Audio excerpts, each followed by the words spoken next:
में एक बार फिर राज्यसभा चुनाव की सरगर्मियां तेज हो गई है। नवंबर में उत्तर प्रदेश से 10 राज्यसभा सीटें खाली हो रही हैं, जहां बीजेपी की 9 और सपा के 1 सांसद रिटायर हो रहे हैं।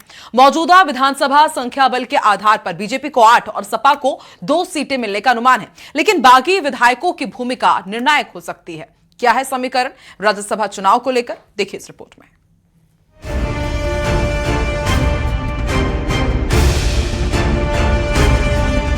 यूपी से राज्यसभा की 10 सीटें 25 नवंबर 2026 को खाली हो रही हैं, जबकि सपा से प्रोफेसर रामगोपाल यादव रिटायर हो रहे हैं। सियासी गणित से साफ है कि बीजेपी 8 सीटें आसानी से जीत सकती है, जबकि सपा 2 सीटों पर मजबूत दावा कर सकती है।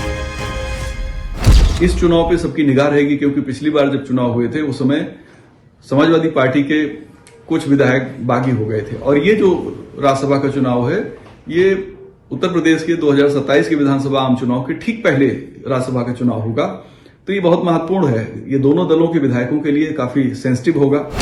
2024 के राज्यसभा चुनाव में भी बागी विधायकों के कारण सपा को नुकसान हुआ था।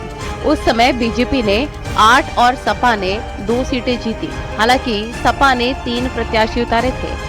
आने वाले समय में जब राज्यसभा का चुनाव होगा तो उत्तर प्रदेश से जो हमारी पार्टी के सांसद जाएंगे, आदरणीय राष्ट्रीय अध्यक्ष जी जिसे मनोनीत करेंगे, वह दिखाई देगा कि विधानसभा के चुनाव में उसका परिणाम के रूप में किस तरह से परिलक्षित होता है और वह कितना असर डालता है। राज्यसभा की ये 10 सीटें सिर्फ संसद तक ही नहीं, बल्कि यूपी की सियासी जमीन को भी परखेंगी। 2027 से पहले ये परीक्षा दोनों दलों के लिए काफी अहम बताई जा रही है। हालांकि 2027 के विधानसभा चुनाव से ठीक पहले होने वाला राज्यसभा का चुनाव न सिर्फ राज्य में सियासी गर्मियां तेज करेगा, बल्कि इस बात को भी तय करेगा कि आखिर कौन विधायक किस तरह से क्रॉस वोटिंग की तैयारी कर रहा है। कैमरा पर्सन उपेंद्र के साथ अलाउद्दीन, न्यूज़ 18 लखनऊ।